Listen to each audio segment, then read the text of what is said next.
Well, hello, ladies and gentlemen. Welcome to Dirt Track State of Mind. And we have on the phone today one of the most legendary drivers of my childhood. When I was growing up, of course, World Outlaws were big. ASCS ended up, coming up. It was kind of like almost sort of like the modern race saver, a little cheaper on the motor. They weren't slow. 360s weren't race savers back then. And there was a few guys you had to keep an eye out or beat if you wanted to run them. Gary Lee Meyer comes to mind. Gary Wright comes to mind. And the guy we got on the phone tonight comes to mind as well. And this is Tim Crawley. Tim Crawley, the Crawl Daddy. What is going on? Where are you at? You're driving somewhere? I'm one of those guys that actually has a day job. So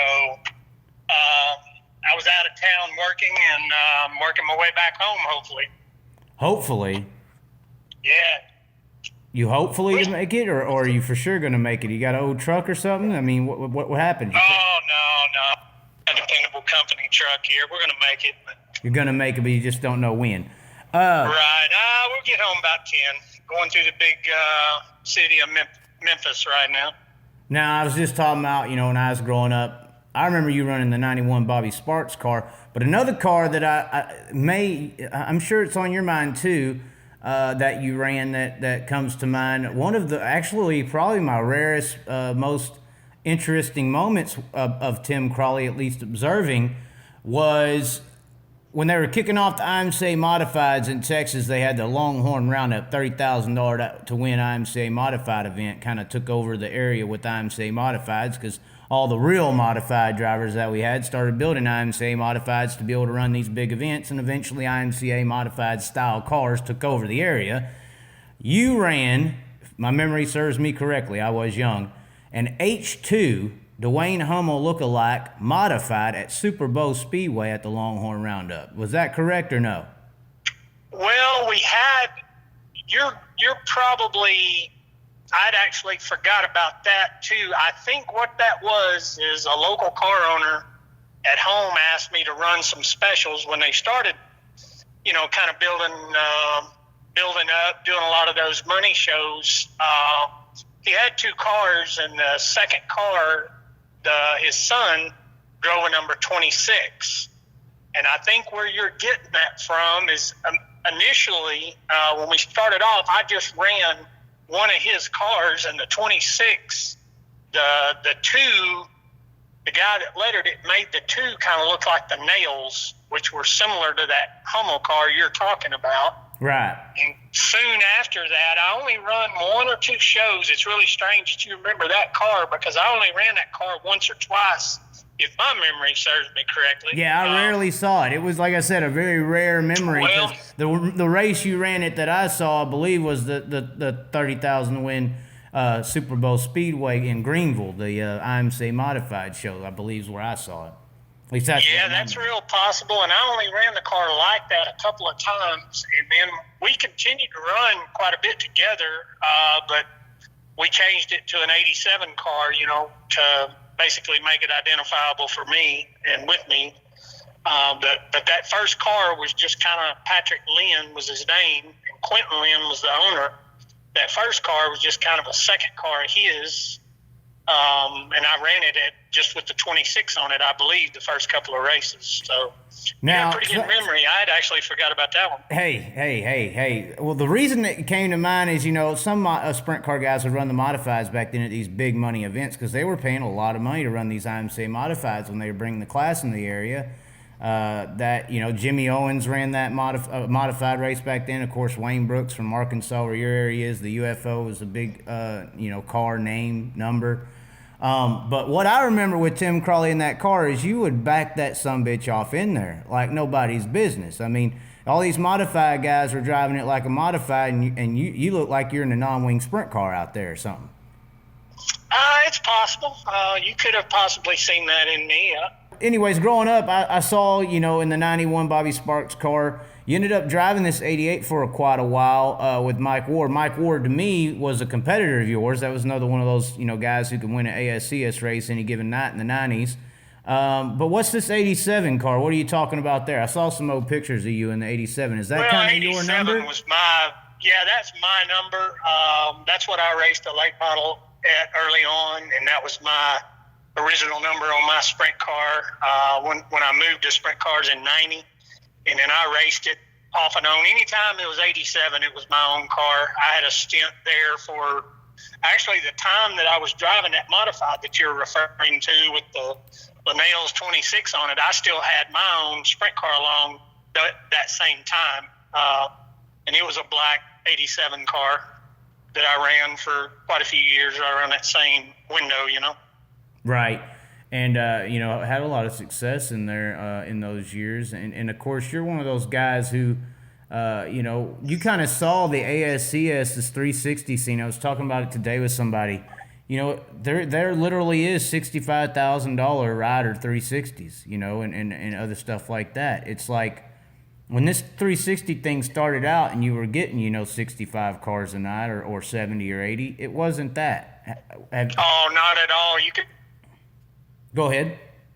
A good motor, from between 10 and 15 grand, when it very first started in the, like 91, 92, 93, if you had 15 grand in a motor, you had a nice piece, back then. And how much were y'all racing for back then? Same thing we race for today. That's probably the most, well, I mean, for someone like you who's also raced, from the progressional areas, it seems like, after the 90s, things just stopped going up. It seemed like the payouts kept going up, popularity kept going up, and then 90s happened, and it seemed like they just stalled out. Yeah, I don't know, what's, it's just a bad deal. I really wish that, Lucas Oil come on board with ASCS there for a couple years and did the TV stuff with Mav TV, and everything was looking real good, and then all of a sudden that stopped again, and I don't know, it's not really a fault of anyone, I don't guess, but they just it's never really got big title sponsors. It never really grew much, in fact, the last few years we still have some specials here and there that pay the 10 grand number, but it's just a few of them. Your budget pays a little money. The 360 Nationals at Knoxville pays a little money. Short Track Nationals has actually backed up a little. The money there has kind of come backwards some, and I'm not pointing fingers. I wish I had an answer or knew why, but I really don't. But it's not good. All the 360 racing, the motors have gotten so expensive that at a weekly level, the car counts have declined as far as weekly racing goes. There's still some specials that draw cars. Wheatland had a bunch of cars. We had 70 cars at the Short Track Nationals at Little Rock. The specials are still doing all right, but from a weekly level, weekly racing, it's just not good. Yeah, I mean, I look at how things have changed, and even though 10,000 is a good a number, I'm assuming some big shows back in the day paid the $10,000 mark. They did a few. Again, it was only a few, and still is only a few. Right. The only ones that paid that are Knoxville, I-30 Speedway, and a couple other shows. There's, the 360 stuff out on the West Coast is decent. They've got their 360 stuff's doing okay. I'm not going to say it's doing great, but it's doing pretty good. They have a stellar caliber of drivers and cars, but we're talking about purse money, I assume. None of it's real good considering what, when you look at what diesel fuel costs to do the national tour, and your tire bill and diesel fuel is huge, and the motors have just crept up and up and up, and so it's just tough. You gotta have some sponsorship to do it. I mean, that's the bottom line.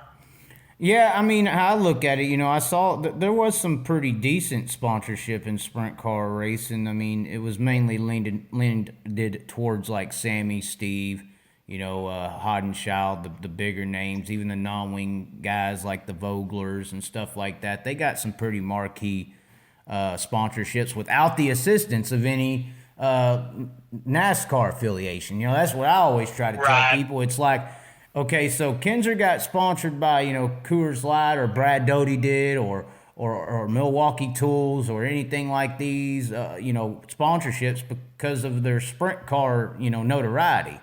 Doug Wolfgang talks about how, people at airports and stuff would recognize him because, sprint car racing was on TV.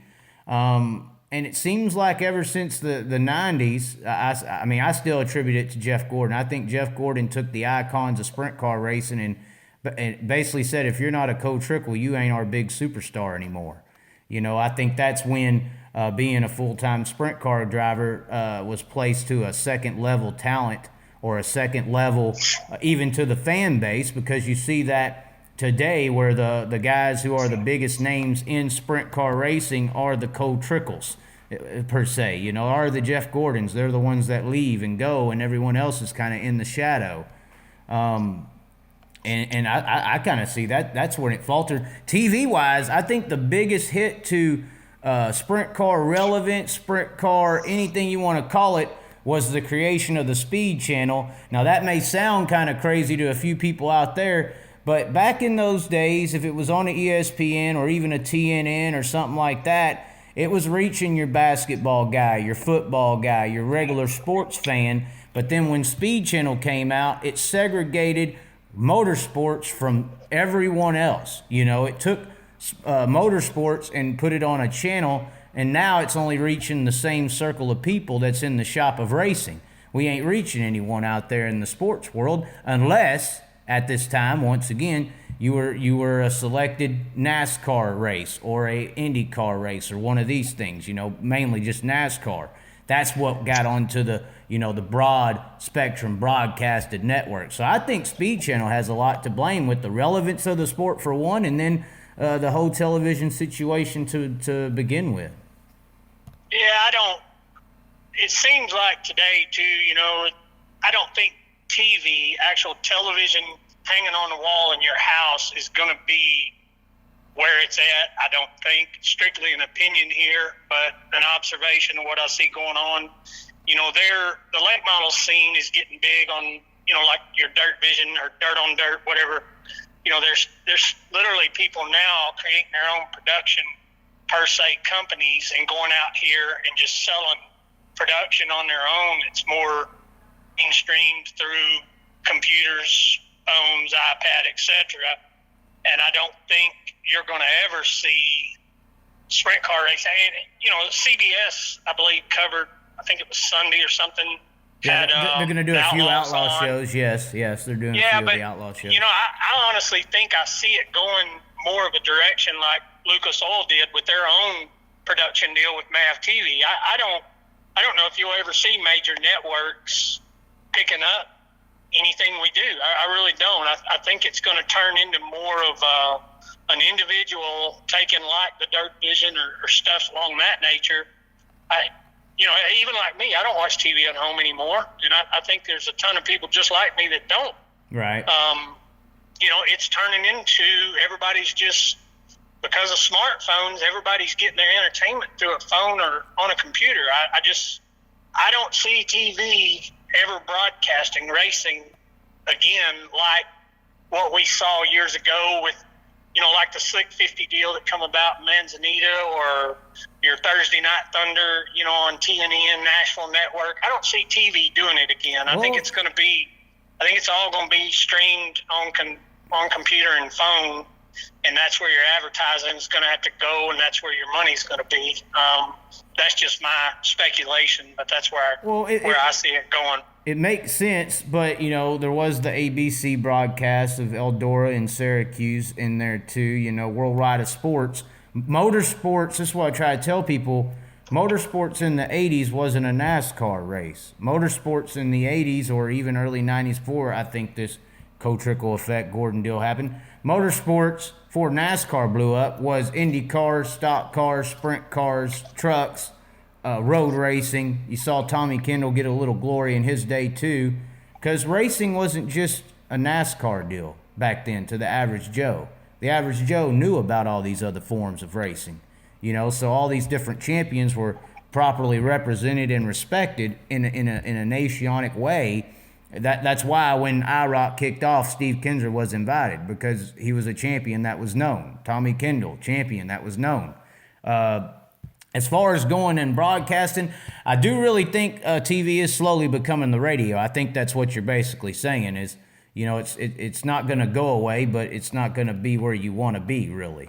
The only problem with the online broadcasting is it's even more segregated because you have to know about the sport now and you got to really love it enough to actually spend the money to watch it. It ain't like TV where you can just, you know, scan across it, or even MAV.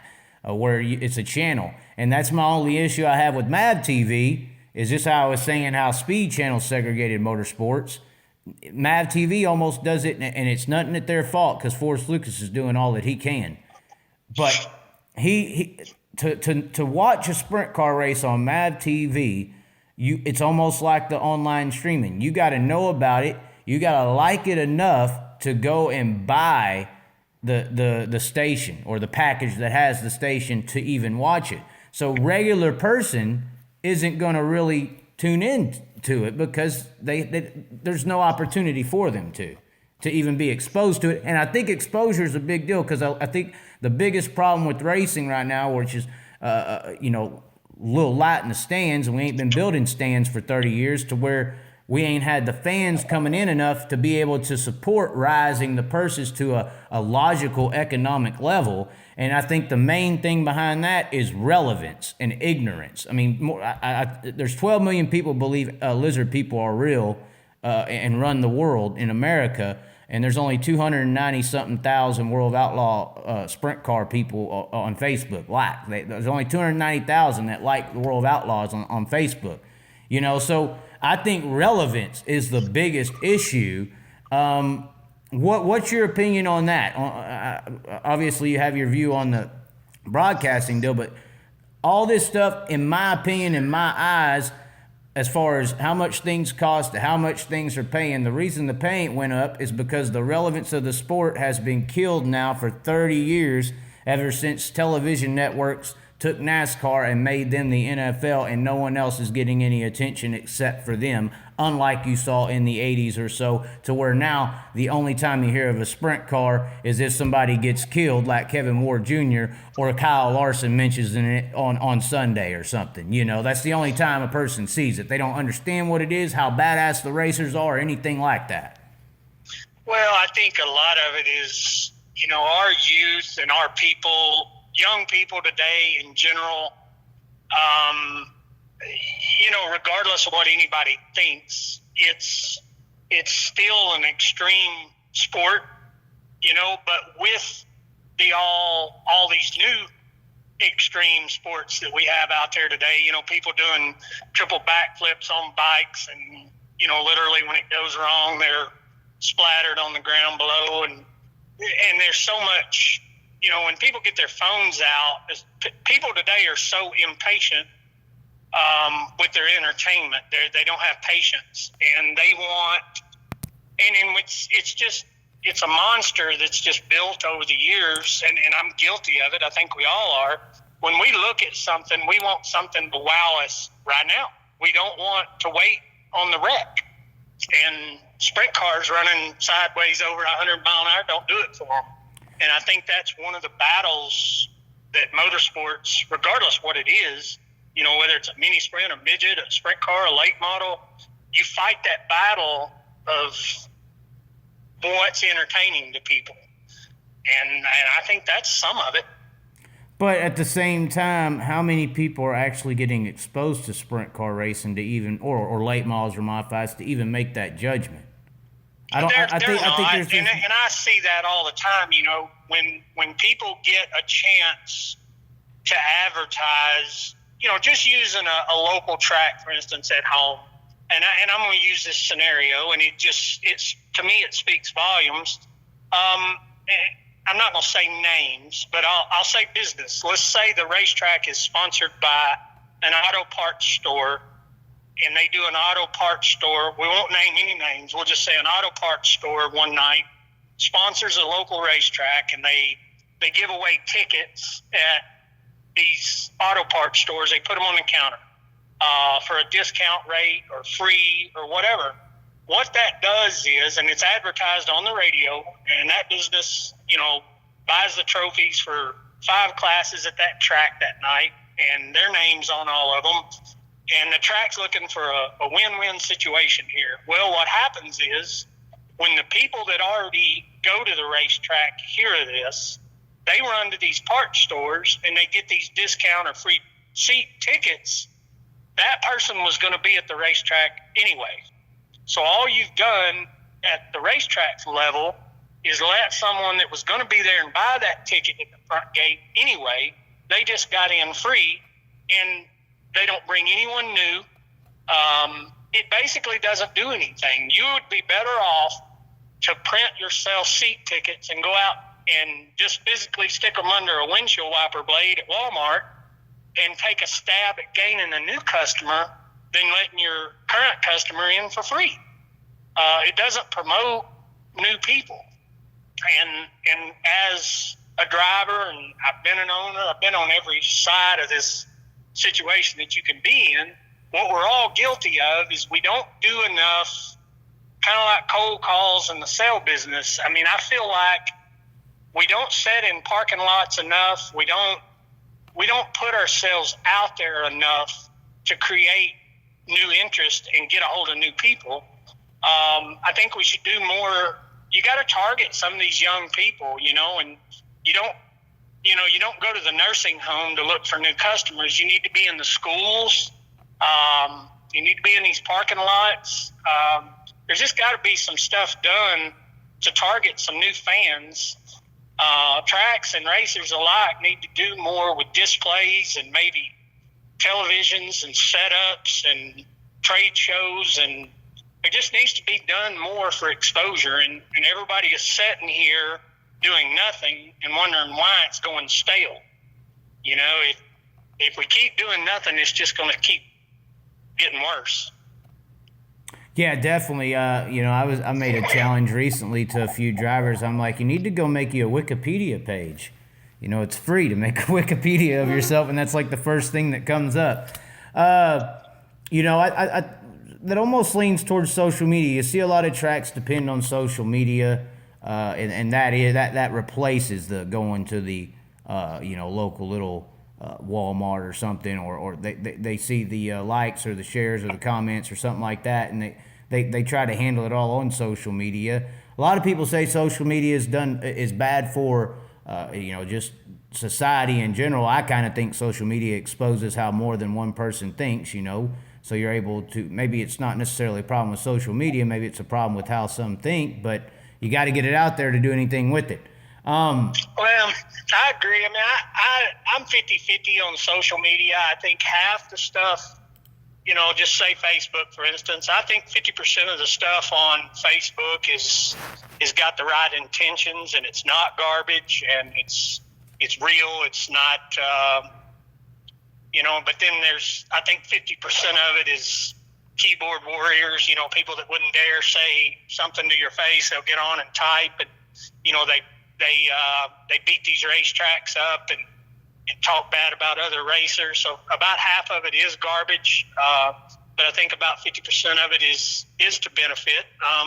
There's definitely millions of people on Twitter and Facebook, so it is a good avenue to advertise and spread the word and for the better. But half of it is garbage. So now there is some people are very critical online, and you do hear the track bashing comment a lot. And I've had to try to tell people, me doing my videos, I get a lot of comments and criticism or something like that. And it's just like, people really don't comment on something if they like it. They comment on something exactly. that they hate.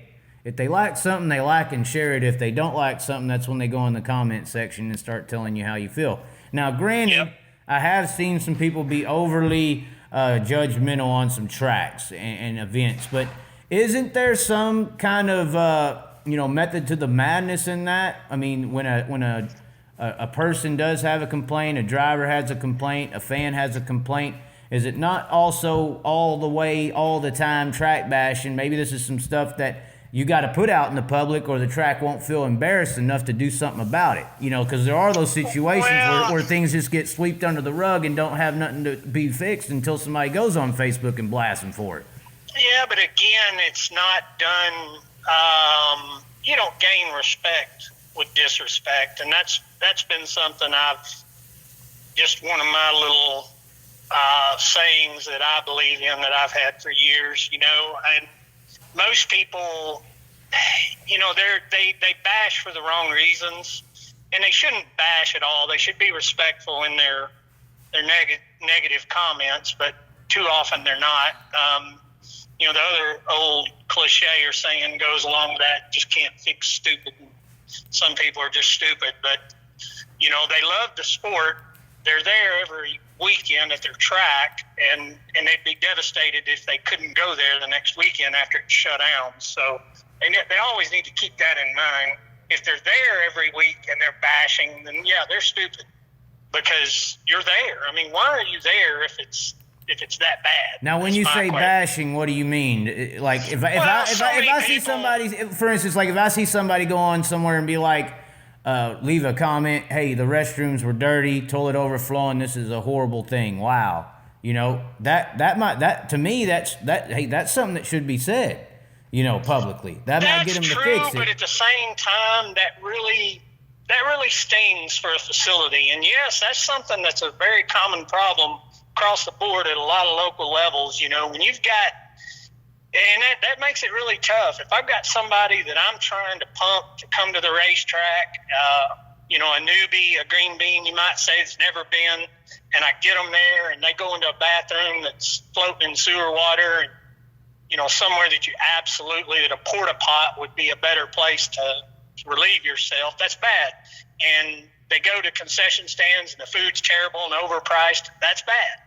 And that's what I'm getting at. So many of these places today, they need facelifts. They need to put more effort into, and I understand they struggle, and I understand those things cost money, but at the same time, you know, I just feel like it's got to be run like a business. If you make 200 one weekend, put 100 into improvements, you know, that type deal to slowly make your facilities better, because that is a big problem. And you know, one thing I see too, I feel like better concession stands, better food and pricing fairly, and good bathrooms to the best of your ability.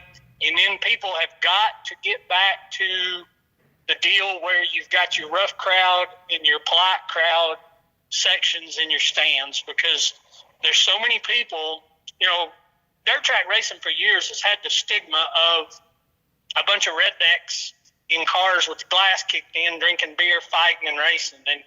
And the worst thing that happens is, it's inevitable. I have somebody, and I'm not pointing fingers, but let's just say I've got some friends that, you know, are in church every Sunday morning, and they don't cuss and they don't act a fool. I talk them into coming to the races. Well, lo and behold, that is the night that somebody's parked over here and they come running through the pits, hanging out of their car, flipping somebody off, cussing, and a fight breaks out, and they go to this nasty bathroom and they get bad food. It's overpriced, and they say, "Man, you talked me into coming to this." You know, that's what's got to be worked on. You got to try to target a lot of different people, and some people are okay with that, and a lot of people are not. And I can't tell you, in my time, it's happened a bunch. You know, and I'm not sitting here telling you I'm above anything or anybody. I'm not, because I've acted that way. I've drank the beer. I've fought in the pits, you know, and but for the sport to grow and become better and grow, it's just things like that, I think, you got to provide the place for both, is all I'm saying. You know, you need a no smoking, no section drinking in the stands section. You know, park the roof crowd on the left and put the beer stand down there by them, and, you know, have your non-smoking, non-drinking section to the right. You know, I just feel like that needs to be worked on more for everybody's benefit. Now, something that I see as a problem, and we're pretty much talking about track promotions, I guess, at this point. something I've seen that is a huge issue, and even some of the people in the racing world are in the same boat. It seems like you have a lot of people who run racetracks that were around when business was good, when money was being made. And after it took this turn in the 90s, these promoters that still have these facilities, and even some of the staff working there, all they want to talk about is the good old days. They ain't talking about what we're sitting here saying. They ain't talking about what we could do for next week or improving the bathrooms, getting rid of the troughs. You know, there isn't restrooms with troughs anywhere in America. You can walk in the worst 7-Eleven there is, and it's got a freaking commode there or something, you know, a standing stall. It ain't got troughs. But it seems like a lot of these promoters out there, or a few of them that are left over from the glory days of racing, and they've just said, it's never going to get better. It's over. It's dead horse. Stop beating a dead horse. It's not going to get any better. It is what it is. The days are over. Is that real? Like, people say I'm negative sometimes. If there's a true way to be negative, it's statements like that, saying that it's never going to get better. It's just junk. The best days are. That's not thinking positively at all. Have you seen or seen that perspective where it seems like there's just some promoters out there who have said to the sport, the best days are behind us, and we're just doing what we want to do every week pretty much and don't give a damn about making it any damn better? Yeah, that's out there, and that's the tracks that struggle weekly, you know. But I can tell you too, and I'll state names on this one. The Eubanks, Mike and Megan took over Port City.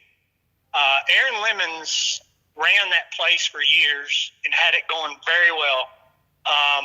Micro related deal, over 100 cars in the pits every week. You know, and I don't know exactly how long he had it. I think he had the place 8 to 10 years, and it did real well. And then somebody bought the place, and it sat dormant for about a year, I think. And then Mike and Megan Eubanks took it over, and they've just done a phenomenal job. We've only been over there a couple of times. You know, my kids race in a micro. We've been over there a couple of times.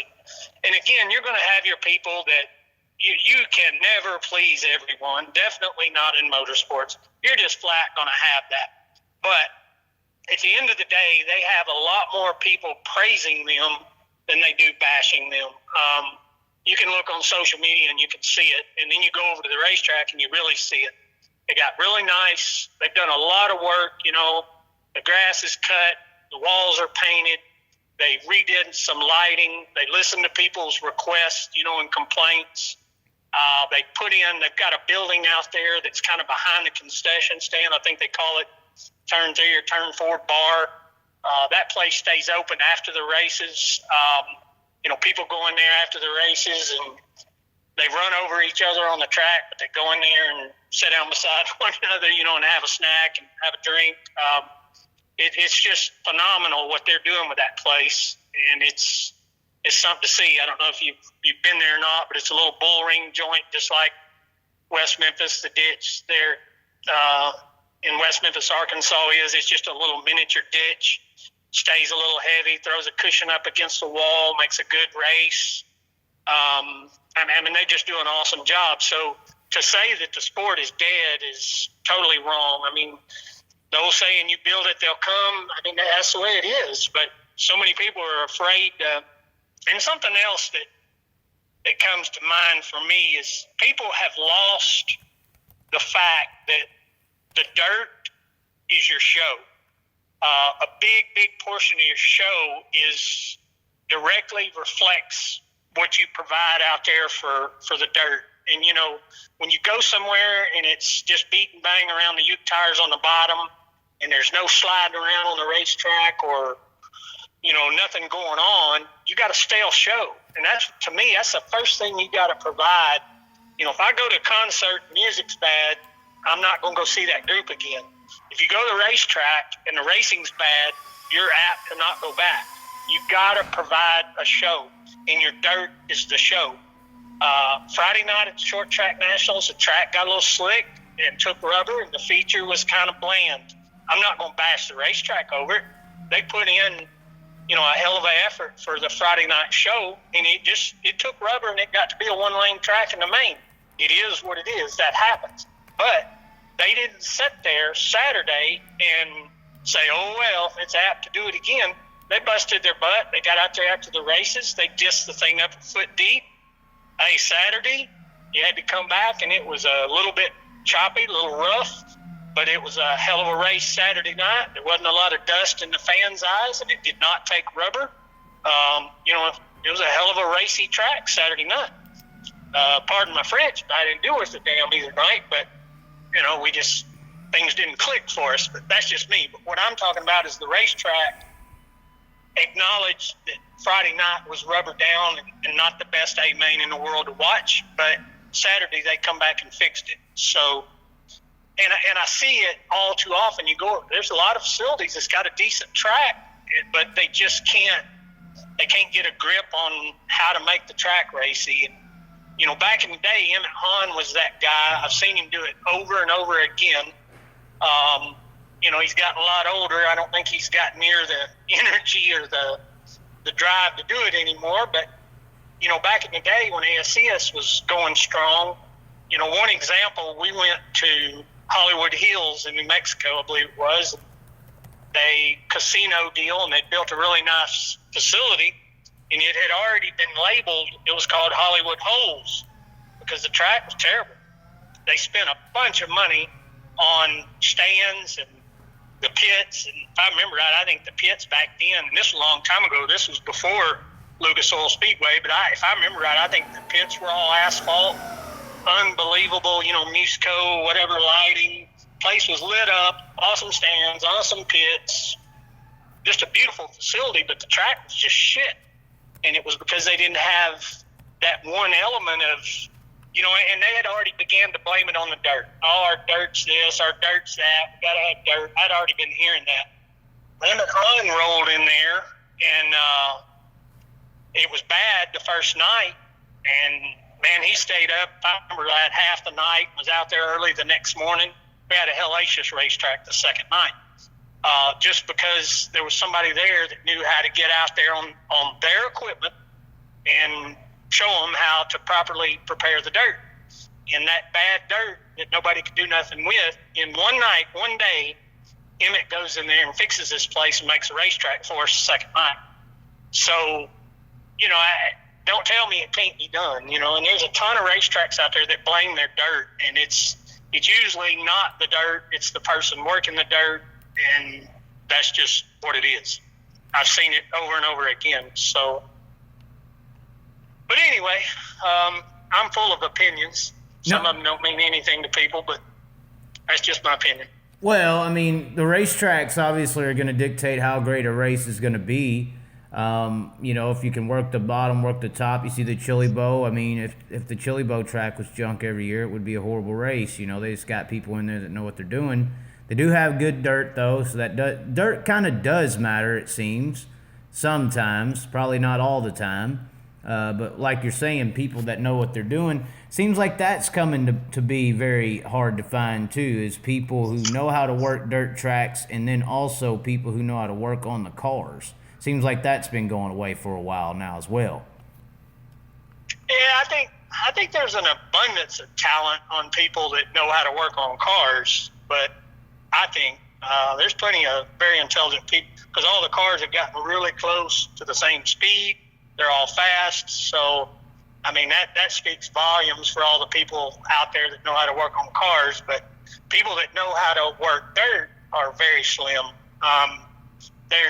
That's something that's really missing these days because the old hands, the old timers that used to be really good at it, they're getting old and they're disappearing and there's not anybody coming along to replace them. So people that know how to work dirt and have the right equipment, and having the right equipment's huge, there's a lot of racetracks that have a lot of potential, but the money's not there to have the correct equipment to work on them. They've just got piss poor water trucks and they don't have rotary tillers and they just, they can't do much with it without the equipment. I understand that too, but it's just tough, to have a consistent racetrack that produces a good racetrack every week, week in, week out. That's really hard. So the guys that are doing it, I commend them. I know the amount of work it takes, for sure. Now, all that can go great. Say somebody's got the track right, everything's right. Say they even promoted correctly. I think one of the biggest things that we need to speak about or say out in the open, because me personally, I do think that the average person thinks that a NASCAR driver is the NFL talent and you're a weekly, flag football player at the YMCA. When these new people walk in that we're trying to attract, I think it's very important that they know that Tim Crawley in the 360 sprint car at West Memphis, him going around that track is just as difficult and just as talented as a Kyle Busch on a Sunday. You can't take Kyle Busch and put him in that sprint car and destroy the field. You see some of these fans who don't know of any better, just been raised on the television screen, and they'll say statements like Chase Elliott could just show up and win the Knoxville Nationals. Stuff like this. This is how the most of America feel, though. I mean, I've had people laugh at me. This is how a lot of people feel. And I'm saying, how important is it for regular people to know that driving a sprint car at a high level is just as hard, and in my opinion, harder, but just as hard at least, as being a NASCAR driver?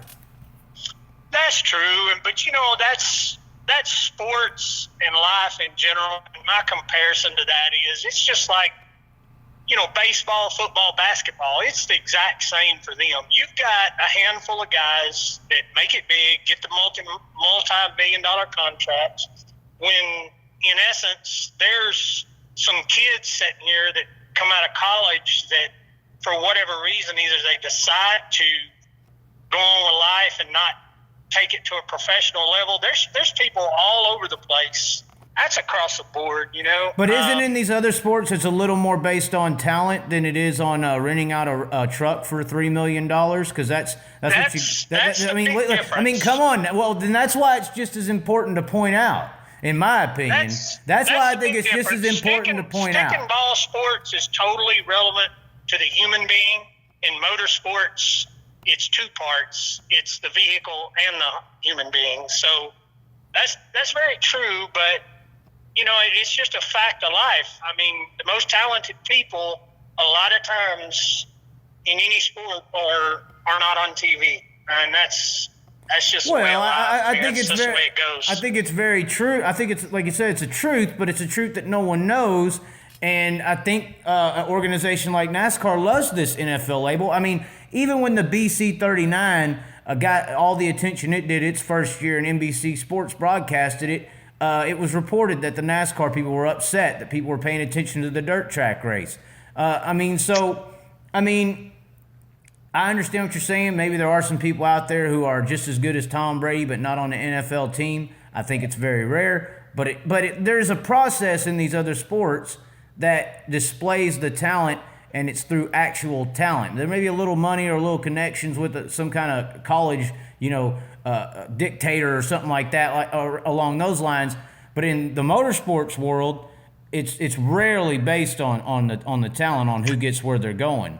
I mean, and I think that a lot of people don't know that, and I think the way Tim Crawley and all these other regular guys are going to get the respect is by the dirt track community helping regular people understand how it's all a big part of the money, at least, or all about the money. And that's why this 25-year-old sprint car racer is running a $100,000 sprint car instead of $3 million in trucks. I think that's another thing that the regular people of the world don't know, is how much these damn things cost that these rednecks are just doing in circles.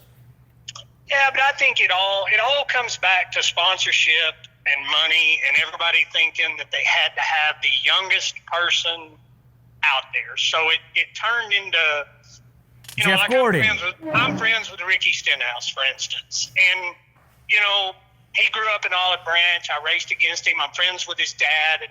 But, the thing about it is in sponsors and anybody that's ready, if Gillette or somebody selling the razor or something that sponsors are wanting to promote, they're not going to drag a guy that's 35 to 40 years old in there. That's not appealing to these sponsors.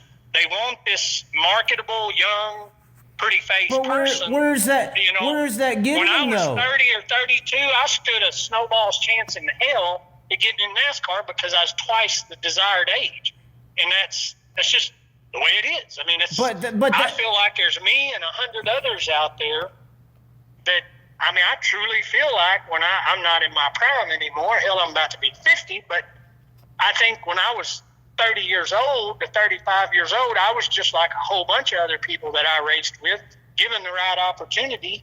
I think we were perfectly capable of winning races at the cup level, but we had passed our prime just like a million others.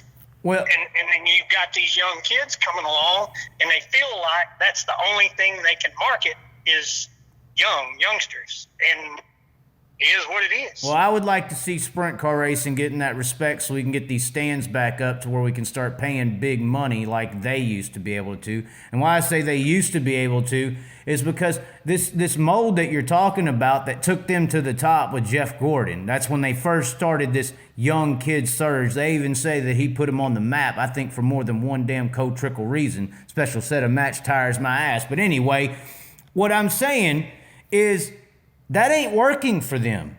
That ain't getting them any fans. The little marketable little girls and boys ain't working. What worked for NASCAR and what's worked for all motorsports is getting a driver like a Bill Elliott or a Dale Sr. who came up working on their stuff, and all the drivers back then worked this way. They built local fan bases at local racetracks and local areas when local racing was a big deal. It wasn't high school or college or grassroots. But it was a big deal. There were marquee names back then on local racing scenes. So when you took a Dale Earnhardt Sr. or a Chase Elliott or a Bill Elliott, that is, to NASCAR, they called him Awesome Bill from Dawsonville because the whole damn town of Dawsonville knew who he was.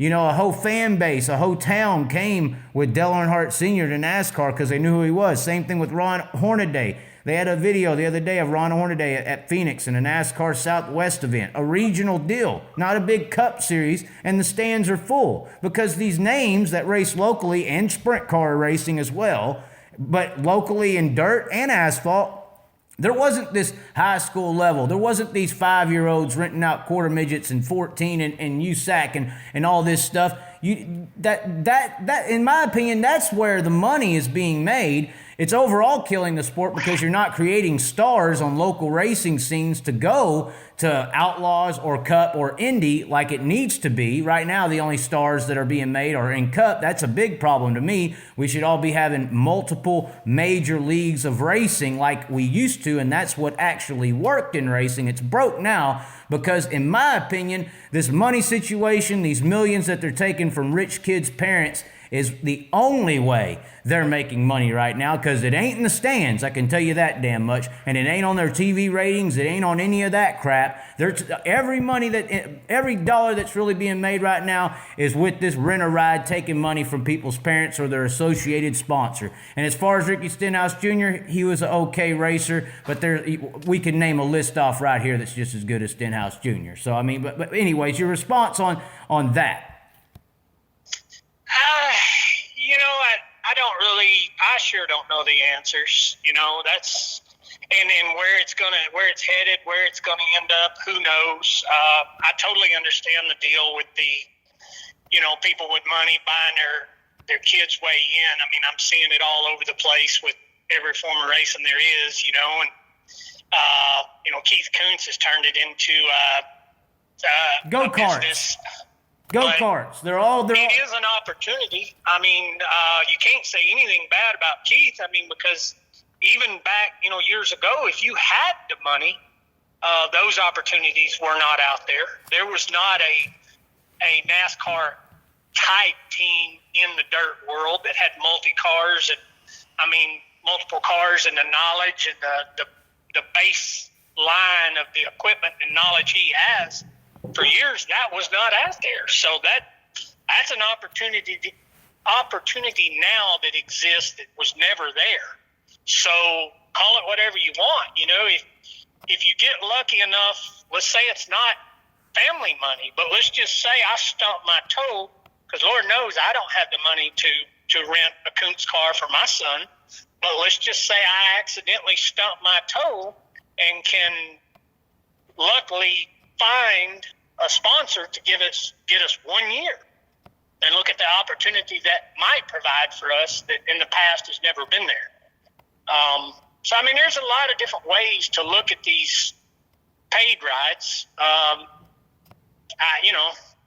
Good or bad, it is what it is. It can't be bad because where would we be if they weren't there? Well, I think we need to emphasize the sprint car racer and instead of trying to get a path to NASCAR, because simple fact of the matter is you can give Keith Kunz Motorsports all the money you want until you're going to lay down $3 million on a truck ride or $750,000 on an ARCA ride. You're not going to go anywhere. It doesn't matter how great. You go out there and just wax up and down the track. We got some great midget racers in his cars the last 5 years, and they ain't went nowhere. I wish that you didn't have to worry about going anywhere. I wish a guy could make a very, very good living in a midget or a World Outlaws sprint car. I wish they could get the money they deserved, in my opinion. I think you take somebody like, Courtney right now. I mean, he is on fire, in my opinion. He goes up there to Eldora and does what he did. He's just an astronomical driver at the moment on dirt in something that doesn't have a wing on it.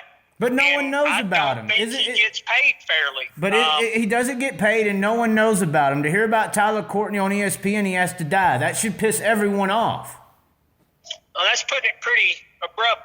But, yeah, you're right. I mean, why is that not a problem to people? I don't know. I don't have the answer for that. Money is slowly getting better, but it's extremely slowly. I mean, USAC has raced for years for peanuts. I mean, them guys are out here in non-wing race cars. Everyone knows how dangerous non-wing is. And he's literally putting his neck on the line every time he crawls in a non-wing car, and he's not getting monetarily rewarded for it. They're putting astronomical shows in front of fans, and they're racing for nothing. I mean, that's just a fact.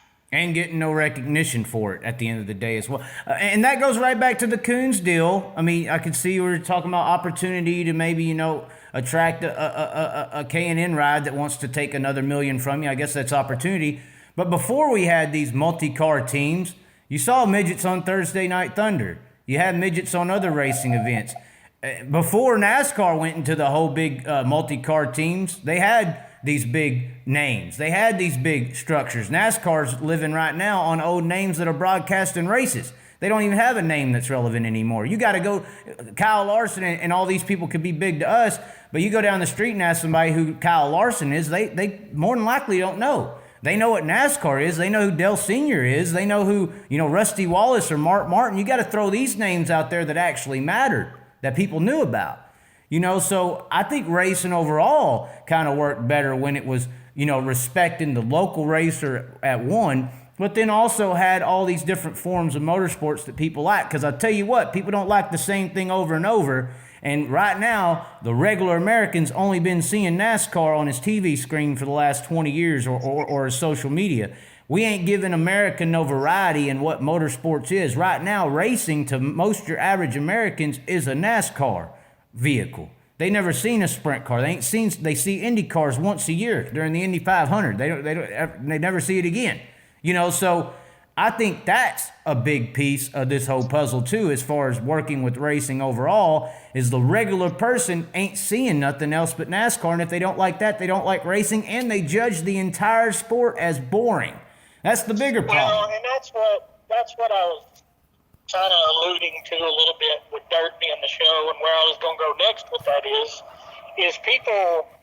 You just take John Force, for instance, with NHRA. When John Force completely retires, I feel like that's your Dale Earnhardt Cup. And when he's gone, when he retires, I truly believe that will have a huge, huge impact on NHRA, because John Force, you never know when he gets to the interview time at the end of that strip, you're not going to get up and go to the bathroom when he pulls up on the lights because you want to see what he's got to say. And because he's unfiltered, he just spits out what's on his mind. He don't fit the script, He's apt to get fined. He's very apt to cuss. He's entertaining. He's funny to watch. And when he's gone, it's going to be that perfect NASCAR scenario. I've been trained to talk this way, spit out 15 sponsors fast as I can spit them out. Just that same old boring shit. And nobody wants to see that over and over and over. And, you got to WWE this deal up a little bit. If you got to fake a fight or you got to do something to keep the ball rolling, because just the racing in general is not going to carry itself on its own. You got to make a show out of this deal, and that's what we're losing. I think people aren't attached to people or drivers anymore. They're not attached to a driver anymore, and I'll tell you why. In my opinion, let me say that. They're not letting the personality out. They're not letting the personality fly. They're being trained like puppets to do just what I'm talking about. Drink your NOS real quick, energy drink, slurp it, put this hat on, and spit them 50 sponsors out over and over and over. Don't, let the guy say what's on his mind. Let him give you his report and his angle of what just happened in that race. If he wants to say, I'm going to run over so-and-so's ass next time I get to him, don't fine him. Let him be himself, and things will get back to the way they used to be. If you keep training them like puppets, nobody wants to see that shit. Well, I think it also alludes to how I was talking about how drivers were made. I think right now you have a lot of drivers that are kind of like, almost like the food industry. It's HGH, it's steroid growed. They're not organically made. An organically made driver was somebody who was 25 to 32 back in your 80s days. And by then, he had already raced so much on a local regional scene that he had a big, giant fan base behind him in a respected, form of racing.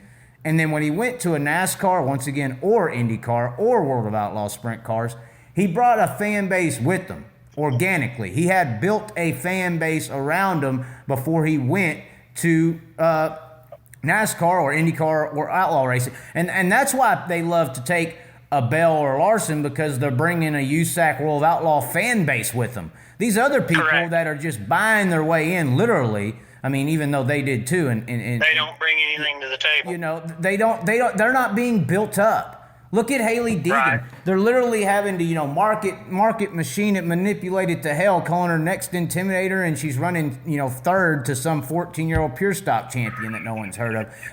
They're not actually building fan bases organically around these drivers, and I'm a firm believer that starts with the local racing scene, whatever that is. If that's modified sprint cars, late models, off-road trucks, and then your national major leagues should be your World of Outlaws, IndyCar, NASCAR. So by the time these people are all built up and made with fans, made with respect and all this stuff, when they go to NASCAR, they're bringing a town with them. Now, if you're a racer from Dallas, the whole damn city of Dallas is your fan base. That's how Austin Bill from Dawsonville, once again, he brought a town with them because he built the name for years of a racing. Well, that's what the young stigma lacks, is what you're talking about. If you bring in a kid that's 16, 17 years old in the NASCAR, how much could he bring? Hell, he ain't been racing but a few years, other than maybe his karting and micro and that stuff, but you're not bringing much when you bring a 17, 18-year-old with them. It's just a happy, young, new face. You're not bringing that built following with them, because they haven't been racing long enough to have anything to bring.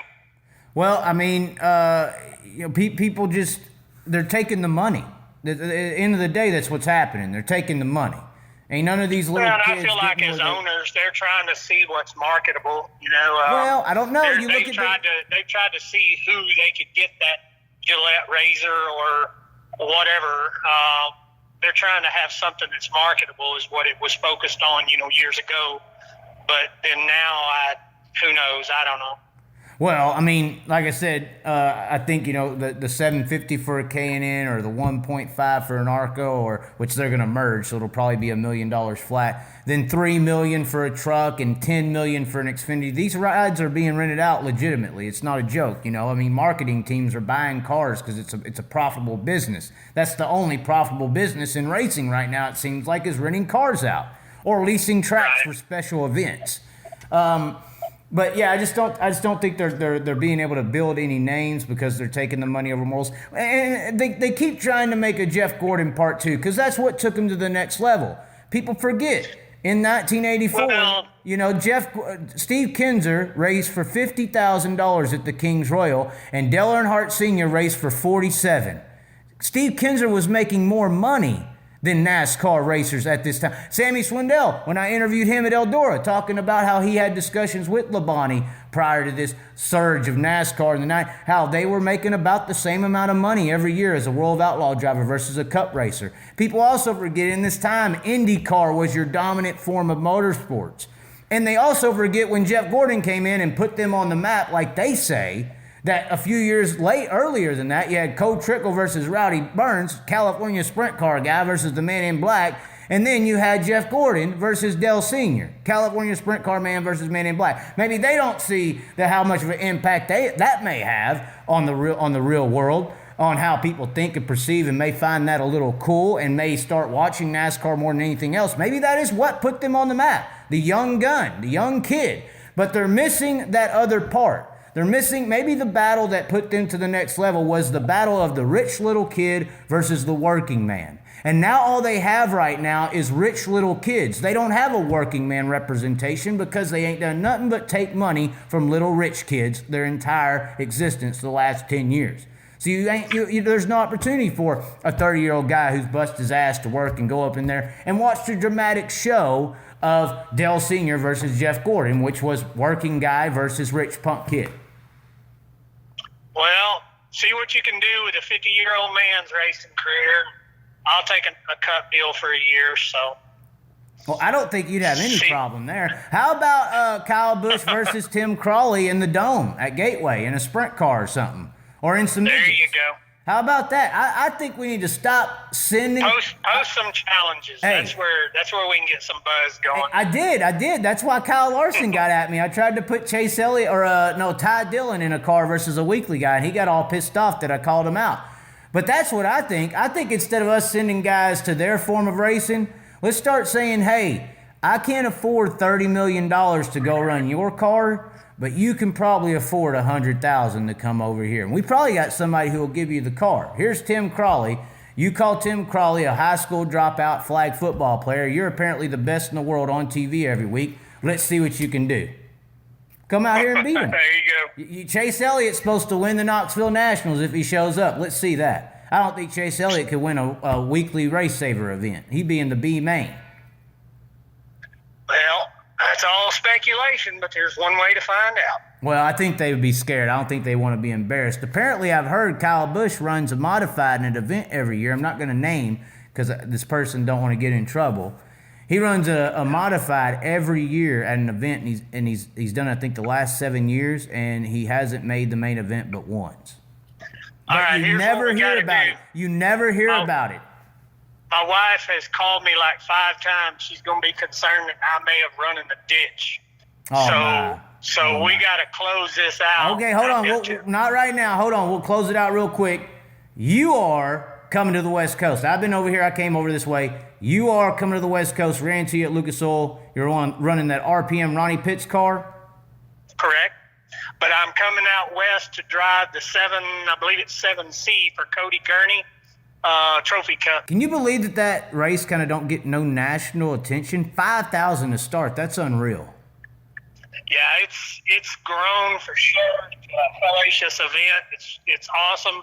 I've only got to partake in it once, which was year before last. I tried to come out last year, but things kind of fell apart on me last minute. But I'm getting to get back in it this year and give it another go. Do you think that is the type of racing that needs to occur? 5,000 to start? Kind of sounds logical to me. Now you can start having race cars. Now you ain't got to rent your sprint car out like some people are starting to do. You can put a winner in the car because there's money to be made if you win. Yeah, and the promoter, I think, has done a hell of a job with that show. You know, the Keating family does a charitable deal for Make-A-Wish that's growing every year, which is awesome. I think they've set some records this year from the amount of money donated, and it's just a hell of an event. You know, they do. It's just an awesome show that's growing. I think the promoter did an awesome deal where he did it as an invite, or you had to be there that first year that the money started going up to where that it's locked. You know, people can't fly in there last minute and participate. Kind of got to be a part of the 100 cars or whatever. So that's a pretty neat deal to keep it confined to the people that supported it from the get-go. And it's just a hell of a show. Yeah, and the payout's where it needs to be, I think. You know, the money's pretty good, you know. It's never enough, but yeah, the money's definitely good, no doubt. And then the format, the way they do that deal, you know, you got to race your nuts off every time you get on the racetrack because it's points, going down to the end, and then them inverting the whole field. You know, the winner's not actually the winner sometimes. It's a really neat deal, so it's an awesome show. And then also you touched on it earlier. You got Landon running. That your youngest, oldest. What do you got? What's up with there? He's my youngest son. He's 11. He's about to be 12 in January, and he's got a couple of years under his belt in a mini sprint. And, you know, we're looking at hopefully getting him in the 305 soon, and at least maybe this next year getting him in something to practice. Start getting some seat time. You know, I don't know how much racing we'll do, but at least get him in one, see if he can handle it. And then you got midgets as well coming up, or what? Yeah, I'm still driving for John James out of Wichita Falls. If he ain't fired me lately, but now we got a car there that you know, I don't know if we're gonna go to the Dome or not. We may attempt it, and in the Chili Bowl. So. Well, you got to get invited to the Dome. Hell, David Gravel was all mad. I didn't know it, but apparently he didn't get an invite last year. So yeah, I don't know. So it's kind of tough, I guess. Got to be in the click. Yeah, we'll see how it goes. Got to be in the click. So what about the 1X car? You got any more races with that one this year? No, we're going to go ahead and park it for the year. We had a little bit of a rough ending here. We broke a motor at Wheatland, and we broke a rear end at Jackson, and we won 2 in a row and then run a second. Kind of had some momentum going, and then we hit the bottom of the roller coaster ride there at the Short Track Nationals. We didn't do too well, but it happens, you know. We'll take those few we won right there at the end, and but we're going to go ahead and park that car for the winter and go ahead and immediately get everything tore down and jump on trying to get ready for next year. So. And does anybody want to give a shout out to before we let you go? Man, got to thank my wife. She puts up with all my garbage. That's it. No one else. We'll leave it at that. How about that? My. Is it that bad right now? Is she sending you some mean texts or? No. Oh, okay. All right. She's a good one. All righty. All right. We'll catch you later here then, Tim. We'll see you next time. All right, man. Thank you. Bye.